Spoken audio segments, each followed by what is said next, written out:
When children are introduced to fractions in Year 3 and Year 4, they begin to look at adding and subtracting fractions where the denominator is the same. So an example like that would look at how we can add 1/5, add 2/5, which would get us altogether 3/5. We know that because if I had my whole and I separated it into 5 equal parts, if I took one of those fifths and then I added to that another 2 of those fifths, then altogether I would have 3/5. Working exactly the same when it comes to subtraction, when my denominator is the same. So if I started with 4/7 and I took away 1/7, then that would leave me with 3/7. And in the bar model, it would look like so. So we'd have our 4/7, and then we would get rid of one of those, and we would be left with 3/7. Now, when it comes to adding and subtracting fractions where the denominators are different, it becomes slightly harder.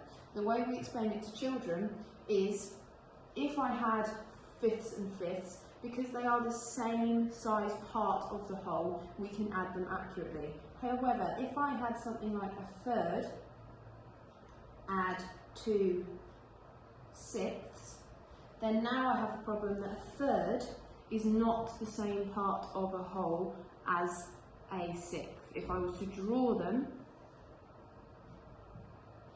1/3 would be worth that, and a 1/6 would only be worth that. So because we're working in different fractions, different parts of the whole, we look at it in regards to the fact that if you had, instead of looking at fractions, if you took farm animals, for example, and you had, apologies for the picture, but a pig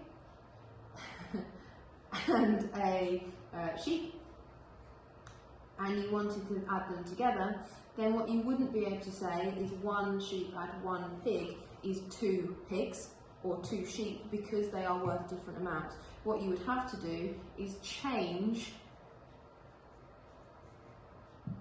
your wording to 2 animals rather than specific animals. And it is no different when you are looking at adding fractions. What we need to be able to do is find a fraction that are both the same rather than different. Now, the way we do that is we look for equivalent fractions that are the same as 1/3 and are the same as 2/6. So we are looking for a common denominator between the two. The way to find a common denominator is to think about my 3 times tables, to think about my 6 times table, and then I'm looking for the lowest common multiple, or in this case the lowest common denominator, which, if you look, is 6. Now that makes this one nice and easy, because this one I can leave at 6, and that means all I have to change is my thirds. So rather than 1/3 add 2/6, I'm going to keep my 2/6 the same, but I'm going to change my 1/3 into 6. Now if I think about how I do that pictorially, if I want to turn that 1/3 into 6, I am going to double the number of parts I have. So here I only had 3 parts, now I've doubled how many parts I have, so I've got 6, and as a result I've also doubled how many new parts I've coloured in, which is my numerator.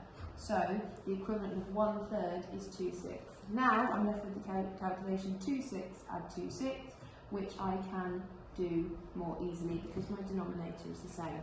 It works exactly the same when we're subtracting fractions. So if I had 4/5 and I wanted to take away 1/2, again, I've got different denominators.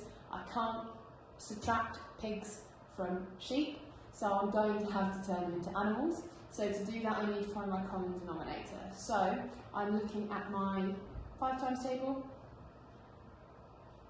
and I'm looking at my 2 times table, and what I'm looking for is a common multiple, the first one I come to, which in this one is 10. So what I'm going to do is I'm going to turn both fractions into tenths. Now to be able to do that, if I think about 4/5, what I'm going to do is I'm going to double the number of parts I have. So if I'm doubling my denominator, I need to double my numerator as well to make sure the same part of my whole is coloured in.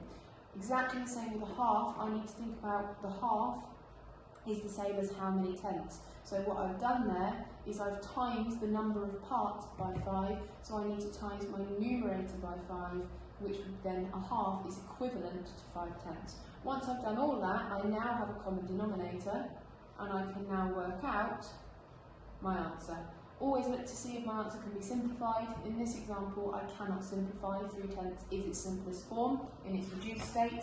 Here, if I look at 4/6, I can reduce that down because both my numerator and denominator are multiples of 2. So I can divide both by 2,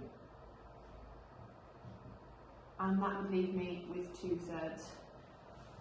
And the sparky amongst you will have noticed that I could have made life a lot easier for myself, because right at the start I added 2/6. Had I simplified that right at the beginning, it was equivalent to 1/3, and I could have got to my answer.